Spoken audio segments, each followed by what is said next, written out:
an invincible fighting brotherhood.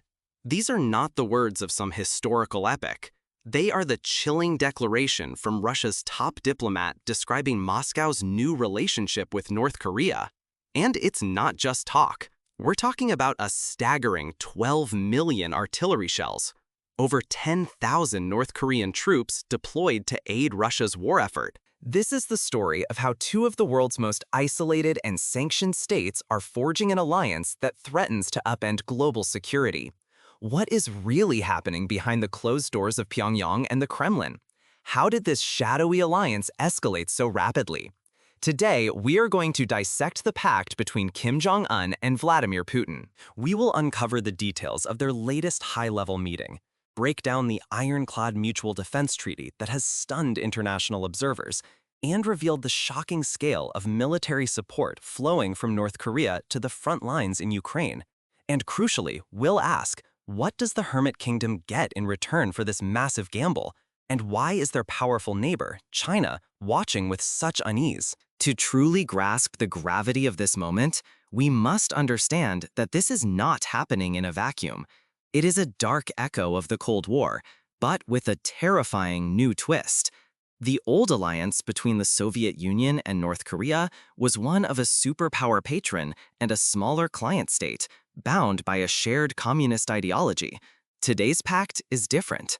It is an alliance of necessity between two nuclear-armed revisionist powers, both chafing under Western sanctions, both led by autocrats determined to rewrite the rules of the international order.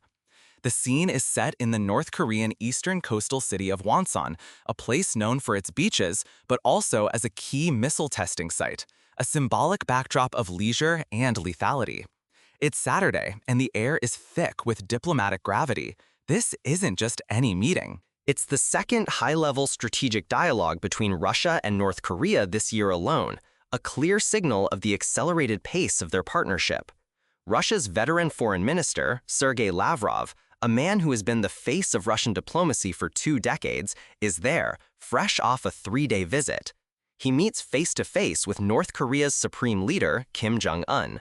The message from Kim, broadcast by North Korean state media, is unambiguous and absolute. He reassures Russia of Pyongyang's unconditional support and encouragement for every single measure the Russian leadership takes to resolve the war in Ukraine. Let's pause on that phrase, unconditional support. In the world of diplomacy, where language is meticulously crafted, unconditional is a nuclear option. It signifies a blank check. Kim Jong-un is essentially telling Vladimir Putin through Lavrov that North Korea is all in.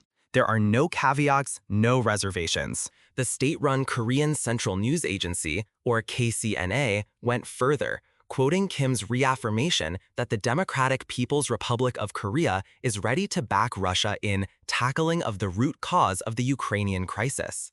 This is Pyongyang not just siding with Moscow, but adopting its narrative, its justification for the invasion, wholesale. Lavrov, in turn, doesn't just receive this support gratefully, he reciprocates with powerful rhetoric. He describes the relationship as an invincible fighting brotherhood. This language is carefully chosen. It's not the language of mere allies or partners. It's the language of a wartime pact, forged in shared opposition to the West. He also passes on a personal message from Putin to Kim, expressing a desire for even more direct contacts in the future. The message is clear. The line between Moscow and Pyongyang is more open and active than it has been in decades. But this goes far beyond supportive words and symbolic meetings.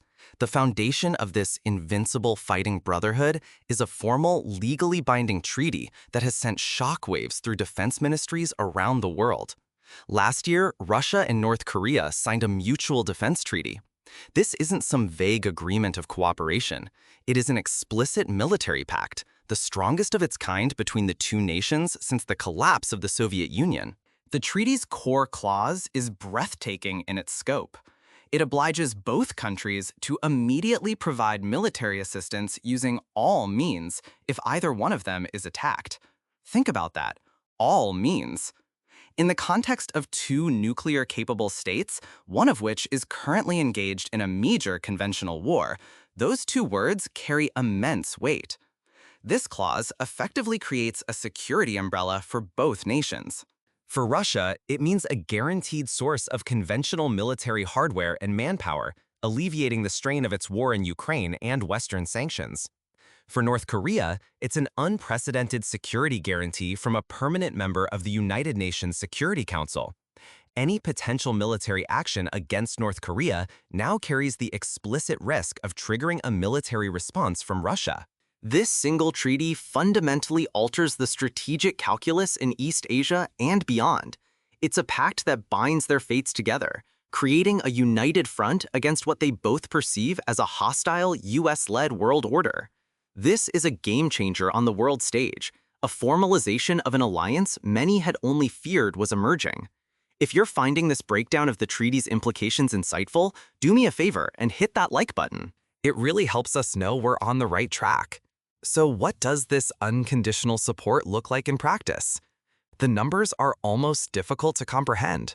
According to a report from South Korea's Defense Ministry intelligence arm presented to their own parliament, North Korea has been acting as a massive arsenal for Russia. The report states that Pyongyang has already shipped approximately 12 million rounds of artillery ammunition to Russia. 12 million! To put that into perspective, military analysts estimate that during peak fighting in Ukraine, Russian forces were firing tens of thousands of shells per day. This supply from North Korea isn't just topping up reserves. It is the very fuel that allows Russia to maintain its relentless artillery pressure on Ukrainian positions. It is a deluge of firepower that directly prolongs the conflict and increases the daily carnage. The support doesn't end with ammunition. The same report, along with other intelligence, indicates that North Korea has deployed more than 10,000 of its own troops to Russia. While their exact role isn't specified in this article, whether as combatants, trainers, or logistical support, the presence of 10,000 foreign soldiers on behalf of Russia is a major escalation. And Russian media itself has quoted Lavrov thanking the North Korean leader for these deployed troops. This is not Western speculation. It is being acknowledged by Moscow. And the alliance is expanding into new domains. Just last month, North Korea agreed to dispatch another 6,000 personnel. These are not soldiers, but military engineers and builders. Their mission? To help with reconstruction in Russia's Kursk region. This is the same region where Ukraine launched a daring and unexpected cross-border incursion in August. So North Korea is not only supplying the means to wage war, but also the manpower to repair the damage, creating a propaganda spectacle of solidarity while freeing up Russian resources to be focused elsewhere. This three-pronged support, ammunition, soldiers, and builders, demonstrates a level of integration and commitment that is far deeper than a simple transactional relationship. This brings us to the multi-billion-dollar question: why is Kim Jong-un doing this? What's in it for North Korea? The country is already one of the most heavily sanctioned on Earth, its economy crippled, its people facing hardship. Why risk further international condemnation by so brazenly propping up Russia's invasion? The answer is a multi-layered strategic calculation based on survival and ambition. First, it is an economic lifeline. In exchange for outdated but plentiful shells, North Korea likely receives desperately needed food, fuel, and hard currency, all transacted outside the reach of Western sanctions. Second, and perhaps most critically, is the quest for technology. Russia possesses advanced military technology that North Korea covets, in areas like reconnaissance satellites to better target its missiles, quieting technology for its submarine fleet, and advanced designs for intercontinental ballistic missiles. The intense level of cooperation and Putin's desire for more direct contacts strongly suggest that sensitive knowledge and hardware are part of the deal. Kim is trading quantity for quality, hoping to get the keys to a more advanced and lethal military arsenal. Third, the war in Ukraine provides North Korea with an invaluable opportunity, a live-fire testing ground for its weapons, and a chance for its military planners and troops to gain real-world combat experience against Western-supplied equipment. For a regime obsessed with military strength, this is an invaluable benefit. Finally, it provides a diplomatic shield and prestige.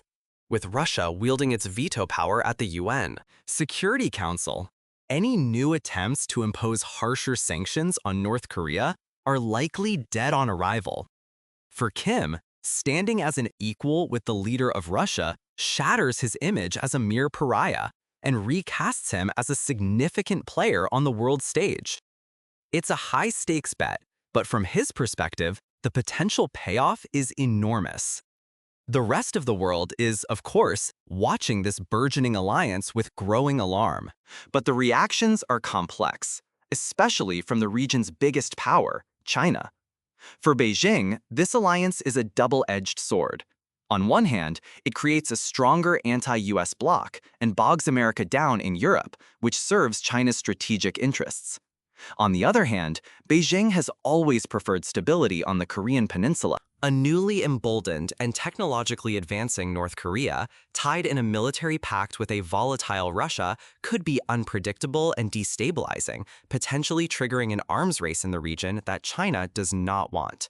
Beijing is caught between supporting its anti-Western partners and trying to restrain its reckless junior neighbor. In Seoul and Tokyo, the alarm bells are ringing at full volume.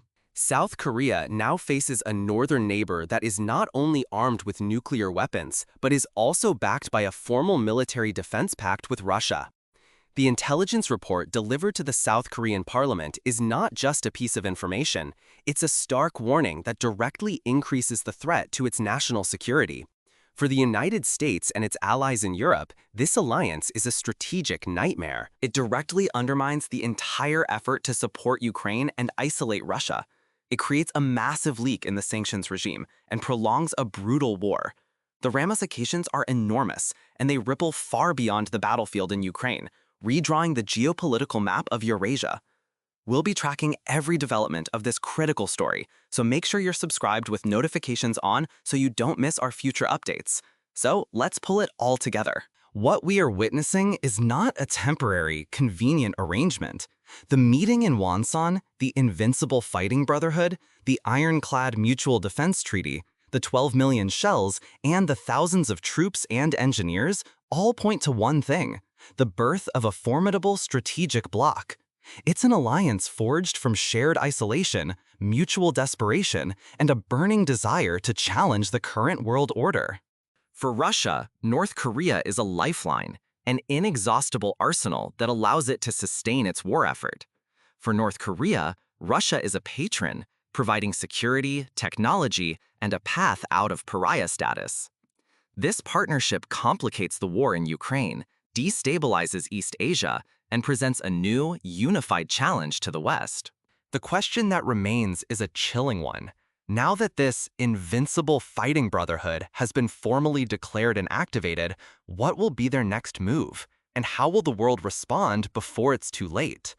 The world holds its breath, because the answer could reshape our future.